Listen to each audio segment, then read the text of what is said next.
felt like things are going backwards, or like suddenly everything has just stopped working in your life? Well, growth isn't linear.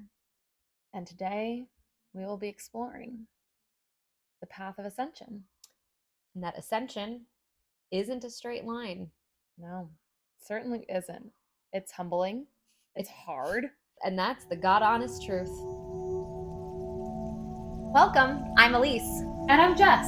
And this is Spiritual Alchemy, the podcast where we explore the intersection of science and spirituality and how it shapes our everyday lives.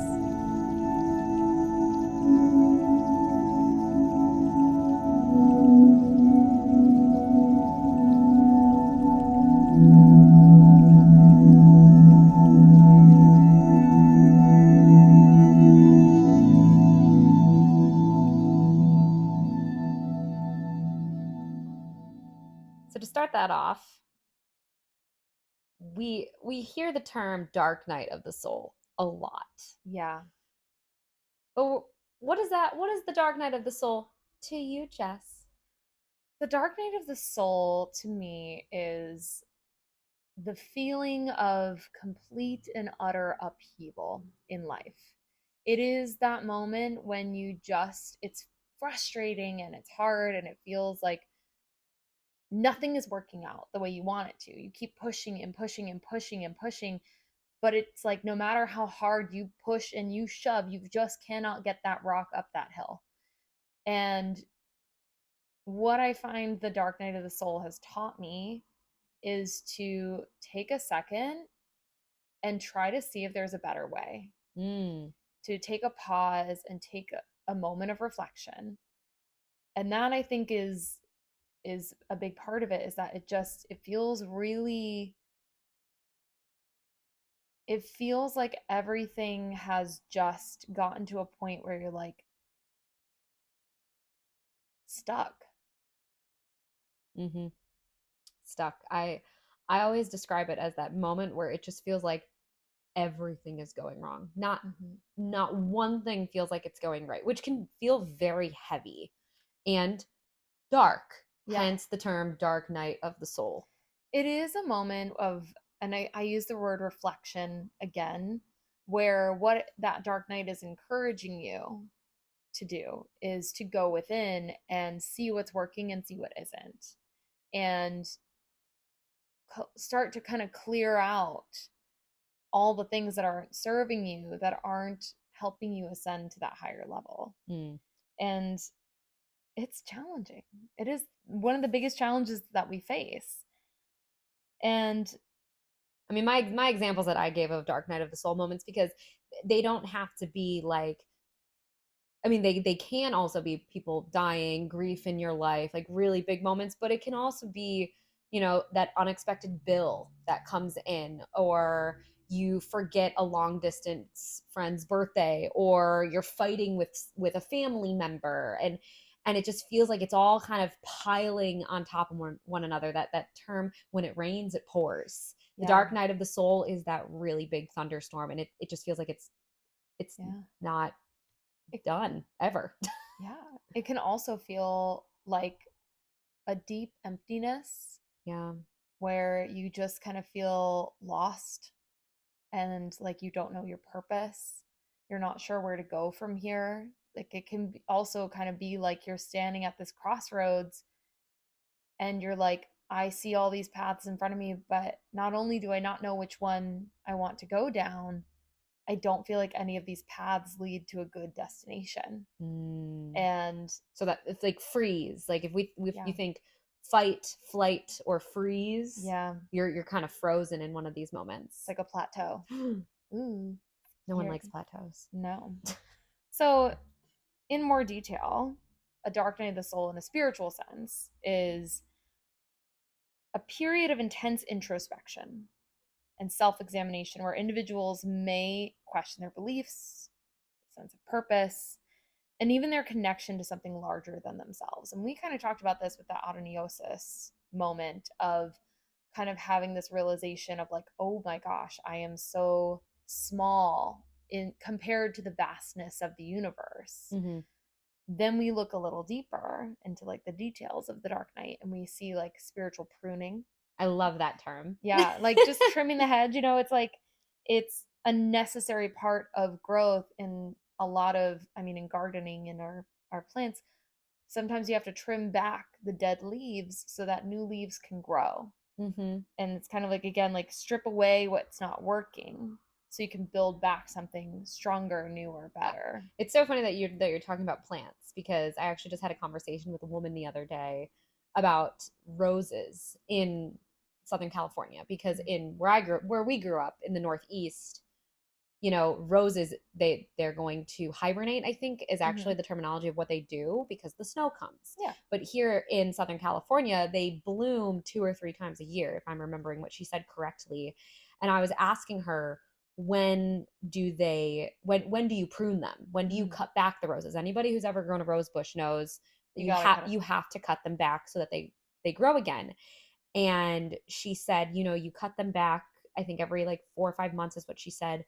But the first bloom that you get, the roses are going to be really big. And then you have to cut them back again and they'll bloom again within like 6 weeks, but they're actually very small. Mm-hmm. And I never knew that about Southern California roses. And we think about it, bring the analogy back to spiritual pruning. You may cut the hedges back and you're going to bloom and it's going to be big and bright and wonderful. And then you might have to prune again. And even when you bloom again, it might not be as big as the last time you did it. Or it might not feel as big. Because Yes. I think the first time when you go through any sort of spiritual awakening, any sort of healing work, the first time you address it, it always feels a lot bigger. Mm-hmm. So it always feels like a massive undertaking. And like, not that the bloom isn't shining bright, but a little bit more in the sense of like, it's more like that second time around, you get more flowers, You do. but they're smaller. But they're smaller. It's so funny that you said that, because I just thought of that conversation, because I was just like, I know nothing about roses in Southern California. Tell me everything. Yeah. I had a rose bush and I remember like the first time I had a rose bush, I didn't take care of it well. And it took me a second to learn the process of like, okay, it blooms and then as soon as it's done blooming, you have to trim it. And that's what I learned. But I kept my last rose bush alive for a few good years. Oh. I only had to get rid of it because I moved. And That's okay. Yeah, that's okay. But we have this spiritual pruning. So Okay. it's the part of spiritual growth process that is necessary. And it's a time when the ego and attachments to the material world dissolve. And they're stripped away, shed. Then you have a collapse of meaning. So this one can feel like a complete loss of meaning in life, a feeling of being disconnected from oneself and the world around you. And it's hard. And this is a moment to remind everybody that if you are at this point, reach out to people. A dark night of the soul does not mean you need to go through it alone. If I could give any piece of advice, do not go through it alone. If you're having a moment, reach out to professionals, reach out to your family, reach out to your friends, because it can be really hard when you get to that moment and you're like, I don't know what the fuck the point is. Yeah. It's harder to bear the weight alone. And I mean, it can be really isolating. I remember going through, I really remember my dark night of the soul when I was 18. I pushed people away because I was like, this is a burden that I don't want to put on anybody else. And it took people really having to like chip away and be like, no, I'm showing up for you. I'm here for you. For me to realize like, I don't have to do this alone. And I will share that my first one happened at 16, and I don't remember a lot of my 16th year of life. I've literally blacked it out.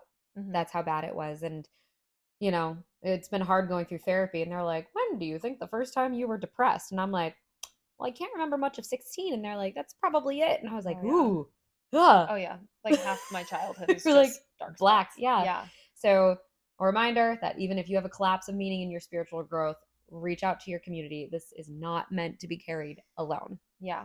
Yes, you don't have to do alone. And the other part of this, deeper look into the darkness soul, you might feel intense emotions during this time. And you will experience fear, doubt, isolation, sadness, and that, again, that sense of being lost and not knowing where to go, what steps to take. And I do use this analogy a lot with, and like, I think we can, dark night of the soul doesn't always mean depression, Mm-mm. but I think it's, or grief or things like that, but they can kind of correlate, like that fear, that doubt, that overwhelming pressure that you can put on yourself to make a decision, to have a direction, to have a place to go. And the thing that I like to think about is, if you're drowning, find a life raft. Like, seek, like you said, seek professional help. Have something to get your head above water. Mm. You can't always do it alone. And I'll piggyback off that, saying for anybody listening that may feel like they're not going through this, but they know someone who's going through it, if they're drowning, what are you supposed to do when you actually see somebody drowning? You have to make sure you're okay first. So either Yeah. you need to be strong enough to bring them to safety, Mhm. or you need to throw them a buoy. Because sometimes it's hard to jump into those waters Yeah. if you're not ready as well, as a Yep. friend or a family member, a colleague. I also am like, the image that's popping into my mind is like, if you are like trying to get someone out of the water, you have to grab them from behind so that they can't grab onto you and push you down. Sneak, Yeah, sneak grab them. sneak grab them. But it's like, again, yeah, I think offering support to others is another way that you. I have a friend who uses this analogy of like, I can help you with the wound, but you can't bleed on me. That's good. Yeah, you can That's be good. messy, but I can't take on your mess. I can't get messy with your mess. And I say I have a friend where we're very direct with one another, and sometimes we just flat out are like, "What do you need?" And they're like, "I don't want your help." Yeah. And then it's up to me as a enlightened person to respect that Yeah. and sit back down on the bench until it's my time to go into the game again. And Yeah. it's so hard, and it takes a lot of trust, and it takes a lot of respecting people's boundaries as well. Yeah. It's, I call this the illusion of arrival. Mm. Like, I feel on this journey and this very short 31 years on this planet, sometimes you get talking to people and they're like, "Yeah, I've got it. I got it all figured out." And I'm like, "None of us have it figured out." So I call it the illusion of arrival. Yeah. If you think you have it all figured out, the reality is you probably don't.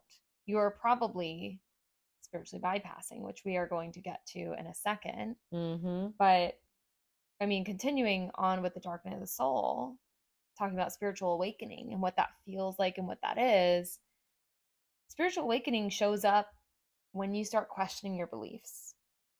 And we talked about this in our first episode. Yeah. Question everything. Everything. Everything. Even when you think you know it all, go back and question it again. Double down on your beliefs. You might find yourself questioning core beliefs, values, the very foundations that You were have raised built your life. in. Yeah. Mm. And you've got the loss of direction. Mhm. You feel lost, unsure about your path forward. Maybe you've been on a path that you've been on that was chosen for you since childhood. Or And you've been groomed to do. I hate Mhm. to use that word, but I think a lot of people grow up under the guise of expectations of family members or people that they looked up to when you were little, and it's releasing all of that and being like, "Hey, what do I want? Yeah. What how do I need to show up for myself? How do I want to be seen by the world? Because it doesn't matter what other people want me to be seen as. What do I want to be seen as?" Yeah. What makes me happy? What brings me joy? How do I want to show up in this world? How do I want my life to look Mhm. when I look back? And yeah, sometimes you don't know where to go next. And then spiritual emptiness, we talked about this emptiness, this void. You might experience a deep sense of spiritual emptiness or detachment. So, feeling that you are not connected to anything larger than yourself. And that can really come up. And I will use the example that I've used before of when I was 18. I really started questioning, like, what do I believe happens to us when we leave this life? And I think for many people, we've all had this, like, well, what happens next? What happens after? Yeah, it's like you feel this essence of like what happens beyond, and it's something we don't understand, and because we don't understand it, we fear it. Hmm. And that fear can take you down this spiral.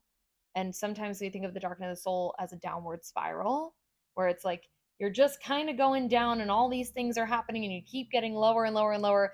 And then we call it rock bottom. But once you hit rock bottom, You have you nowhere to got go but up. nowhere to go but up. It's so funny that you just said spiral because I wrote, if spiritual awakening is a spiral, then we will return to our old wounds and old lessons with new eyes, and we will have a new perspective in the hopes that you have the tools to do it somewhat different. Yeah.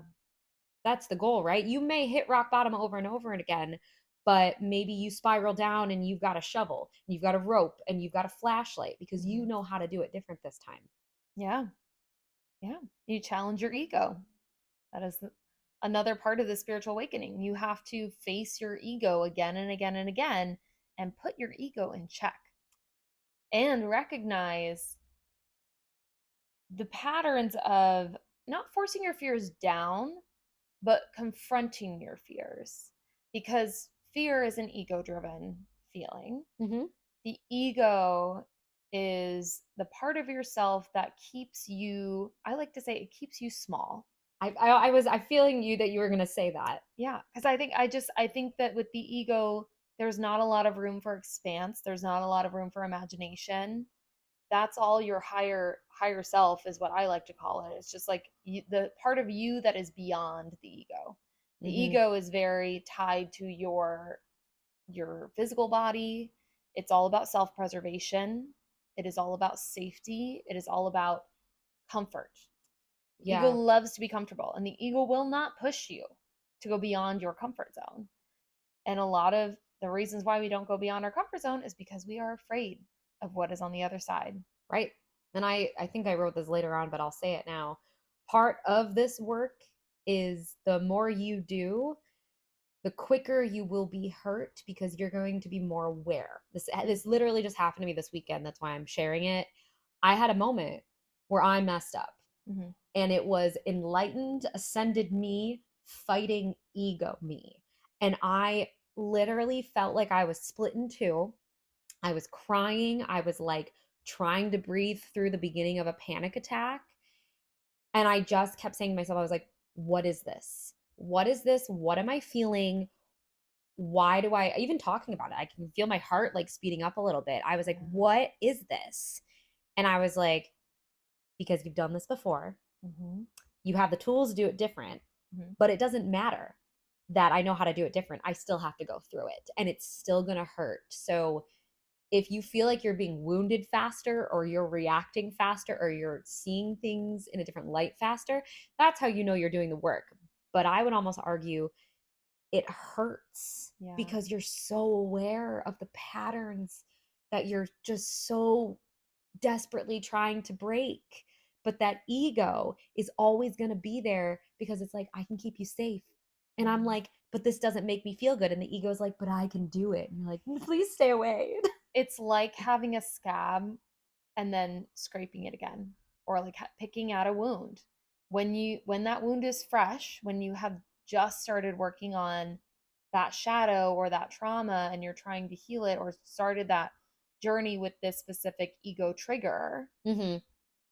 and you start working on it, when you see the mirrors of it reflected back to you in people and situations, it almost, like you said, your heart rate started pitter pattering because it's fresh. It's a fresh thing that you're still going through. Yeah. And as someone who's been through many dark nights of the soul and also has been doing a lot of big spiritual awakenings and like constantly doing this work, at a certain point it does get more exciting because you're like, ooh, now I'm just connecting the dots. And Mm-hmm. now I'm just like, you're like excited to do the work and you're excited to go and pick at that wound and be like, yeah, yeah, yeah. What triggers me? What triggers that?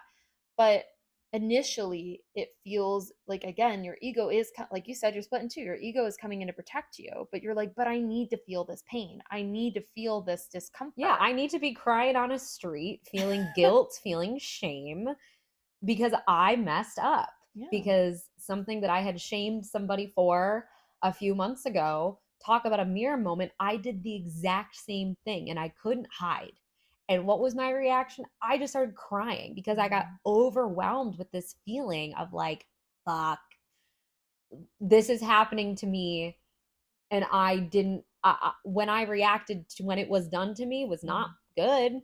So it's all just mirrors. It's also, I mean, not to call you out, but that's also karma of the situation, because remember we said karma is not tit for tat, but it is the impact of the situation will reflect back onto the person who received it. I think your situation worked out the way it worked out, but I But I listen, it was a long Saturday night. well, how do we navigate the dark night of the soul? What are some tricks for that? I guess we've already talked. I mean, the acceptance and surrender. I let myself just cry. I was in Mhm. public. I wasn't having a good time. It was embarrassing. Mhm. Um, Self compassion. I recognized what was happening to me in that moment and I was able to name it. Mhm. Seek support. I had a very comforting friend with me who literally just stood there and they were like, "What do you need?" And I was like, "I just need a minute." And then they gave that to me. And then, like 15 minutes later, I was like, "I would like to talk about this." And they were able Mhm. to do that. And then trusting the process. I could have forced something that night to rectify the situation faster, but I knew that was my ego talking that wanted to do that. And the process that I needed to follow to break my pattern was I needed to go home. Yeah. I needed to go home. I needed to self reflect. Mhm. I needed to self soothe. I needed to not reach for other people to fix it. I Mhm. needed to kind of sit in my shame and then Yeah. fix it for myself, Yeah. which was hard. Look at me. I'm like Ugh. all riled up talking about it right now. But I Mhm. mean, it was wacky. It was a wacky night. There you go. And so to recap, acceptance and surrender. Accept accept what is happening and surrender to the dark night of the soul. Surrender to the unknown. Hmm. Surrender to the feelings of loss. Surrender to the sadness. Surrender to the feelings that you're feeling, and don't judge yourself for them. I think that's the biggest thing, is that we go back to judgment and how we are conditioned to judge ourselves for having these negative emotions. Mm-hmm. But it's part of the human experience. It's part of being here, being who we are. We have to surrender to who we are, to surrender to what we're feeling. And that can be scary, to just say, like, hey, I am scared. Hey, I don't know what to do. I do feel like I'm not on the right path. I feel like I'm going down a dark path. Then you can start to, that kind of bleeds into self compassion, Mm-hmm. where it's just like, hey, I can't be perfect all the time. I'm not here to be perfect all the time. If I was perfect all the time, I wouldn't need to be here. My soul would not need to be here learning these lessons. Mm-hmm. So give yourself some grace. Give yourself some space and grace to just acknowledge and accept what it is. Here we are. What are we going to do about it? And then that takes you into seek support if you need it, if you want it. How do you support yourself? It can be something as simple. You don't need, maybe you have a person in your life, maybe you have someone you can go to, maybe you have a professional. Maybe you want to go to your place of religion, your house of worship, meditation studio, church, synagogue, temple. Maybe you want to go and seek guidance from like a spiritual teacher. Maybe you prefer to do some more self study. Maybe you seek support through community online. Maybe you join a forum, or you start listening to certain lectures and things like that. Maybe you're more of a knowledge sense. Maybe you Need you to read a turn book. turn to books, turn to literature, turn to studies, turn to research. Then you have to trust the process. Trust that you're not going to get it right the first time. You're not just going to be like, oh, I'm having a dark night of the soul. Let's fix it. Like, you have to try things. That doesn't work. Okay, try it again. Try a different approach. I mean, that's how scientists make these discoveries about It's our the world, is trial and scientific error. method. It's a scientific method. Sorry, Yep. my brain just went, what's that term? Scientific method, Yeah. trial and error. Yeah. And then focus on self-reflection. Mm-hmm. I mean, that is my favorite part about this spiritual awakening process is that you do have to reflect and go within and really take the mirror to yourself Mm-hmm. and call yourself out on your bullshit. Like, it's the hardest thing to do because, again, the ego does step in and it's like, no, You learned you're this. You fine. did this Yeah. already.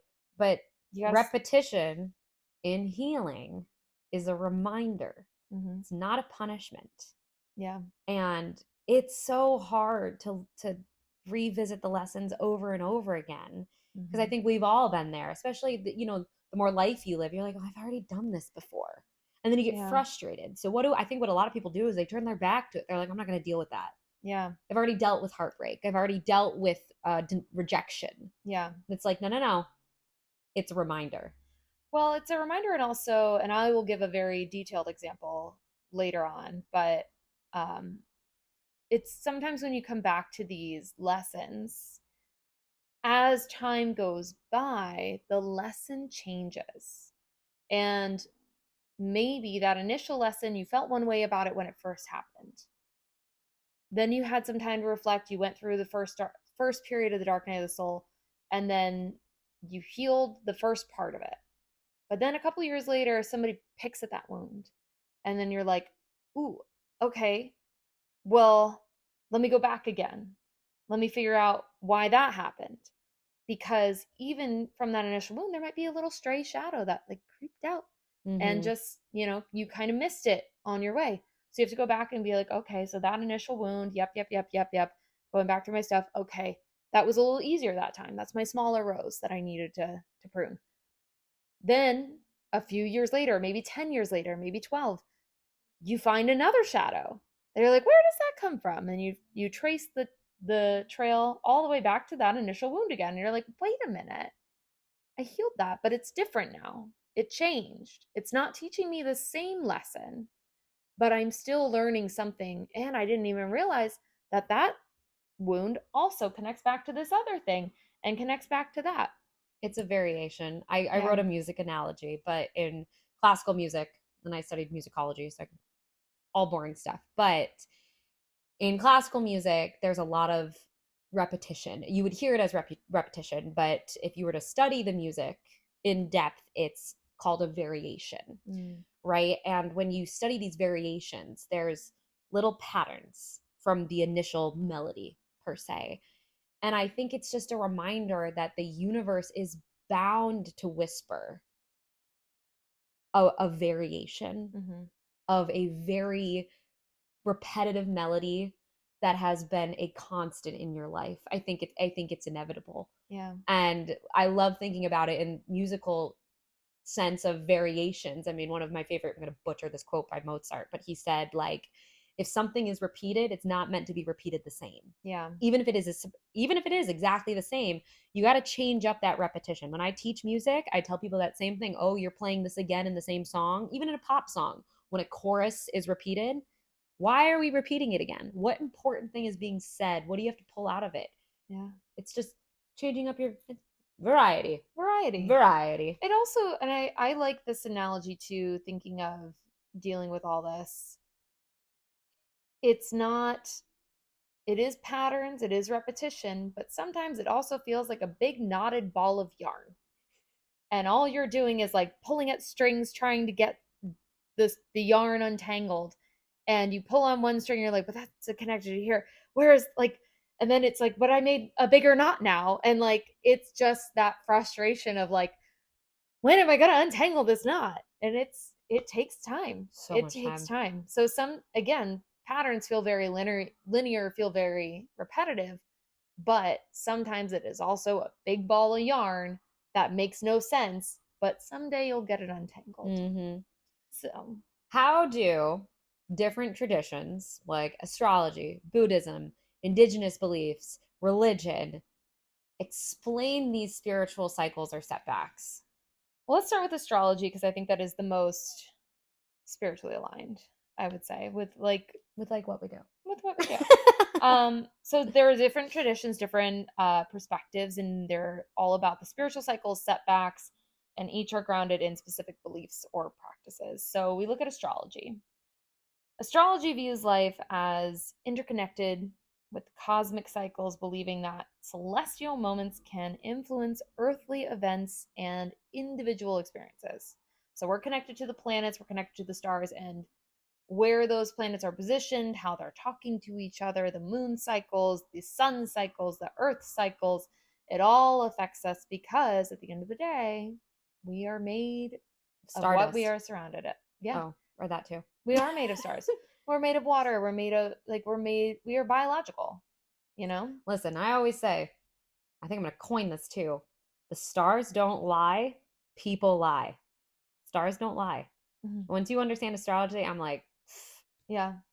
it I doesn't lie mean, up they there. really don't. And it acknowledges that individuals experience cycles, patterns. I mean, we think about the Saturn return, we think about retrogrades, we think about your sun cycle. I've talked before about your life path numbers and your, because that's connected to your birth dates. And we've talked about your annual perfection years. There's also, as far as astrology goes, there's astrocartography, which is the geographic lines of where the planets were transiting when Mm-hmm. you were born, and certain lines align with, if you live on your Jupiter line, you're supposed to be very lucky in that place in the world. This Or this is my Jupiter this line. is my Jupiter line Oh, too. look at us. Twins. I think my Venus line is also here, but I could be wrong. I know I have two planets that go through LA, that's LA. crazy. Yeah. Meant to be here. I I came up with this last night that I said astrology is learning how to sync up with universal Wi-Fi. Yeah. And I was like, that's it. Because the planets are so far away and you really have to learn about it to understand it. But it's out there, it's accessible in the same way that Wi Fi, how we're able to do things right now. There's Wi Fi is around us. You just have to link up to it. You do just have to tap in. And once you're connected, things sometimes make a lot more sense. And, we think of astrology encouraging us to attune to those cycles, Mm-hmm. like the moon cycles, the sun cycles. When you're in sync, you're more aligned. So, astrology kind of uses these patterns to give insights on potential challenges, when certain opportunities might arise or difficult times may come in, times of reflection, good times to face challenges, to, address karma and address karmic lessons. And as a reminder to people who maybe have not listened to the astrology episode, this is based off of thousands of years of the scientific method of observing not just people, but also environmental factors. Like astrology, I think a lot of people look at like woo woo. It's been around for thousands of years. It was also fundamental at the same time that math was really starting to be understood and calculated. I mean, there's a lot that can be found in astrology. Yeah. Yeah. So, astrology, kind of more playing on patterns of the stars and the world around us and Mm-hmm. the solar beings. Buddhism Yeah. recognizes the concept of samsara, the cycle of rebirth, as inherently tied to suffering. Let Just, go or be dragged in TikTok terms. there you go. Okay, I don't know if you know that trend. Whatever. I know it. I mean, I don't even know if that's like a TikTok term. I feel like that's like I've heard that in spiritual sense. Yeah, you gotta It's let like, go. gotta let go. It's the same feeling of surrender. Mm-hmm. And Buddhists view setbacks in life as opportunities for growth and spiritual development. Mm-hmm. So it's you working on your karma to reach enlightenment. Yeah, and it's letting go of a lot of your comfy coping skills. Yeah. It's the path to liberation, spiritual liberation, So rude. freedom. So Free your soul from the ego and just be. mm-hmm. That's beautiful. And then we have indigenous belief systems.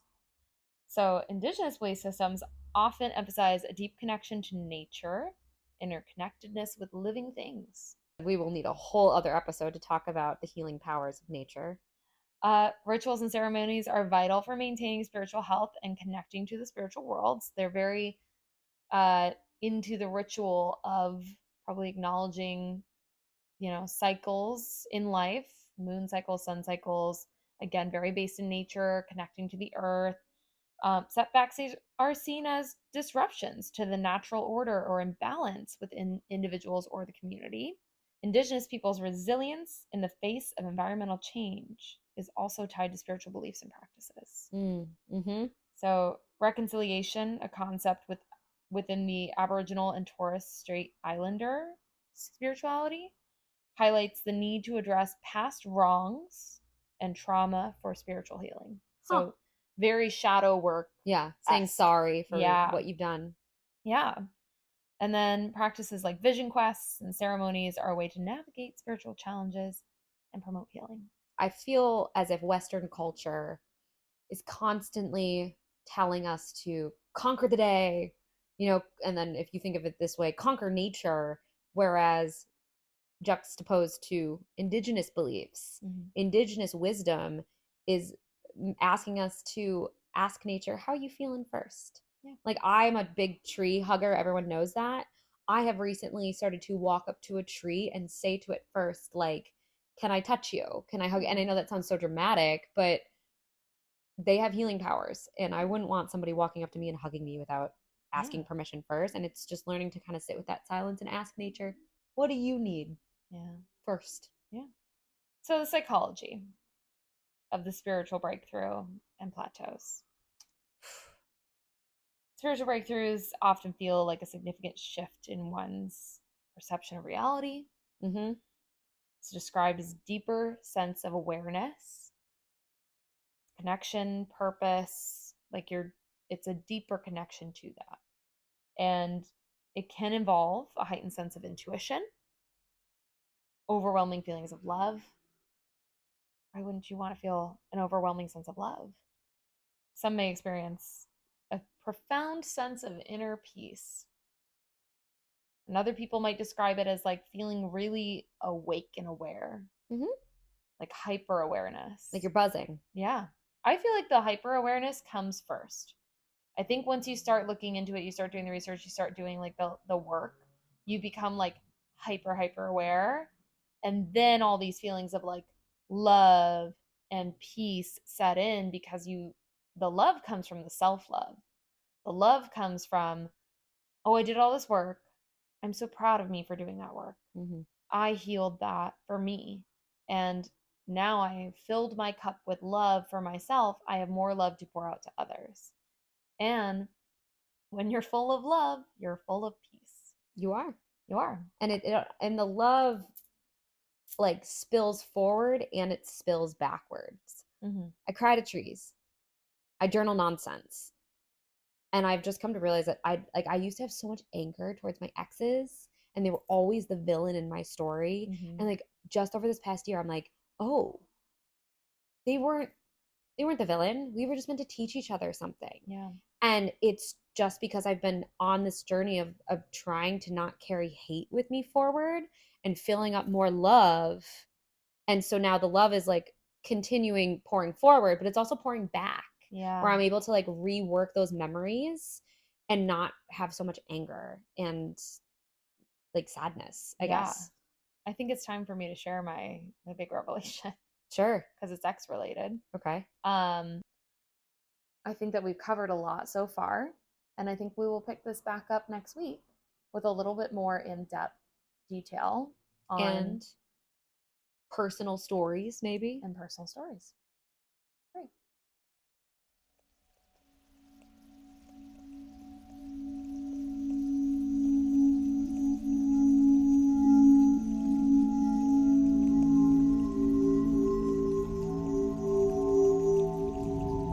Thanks for joining us today. We're so glad you were here.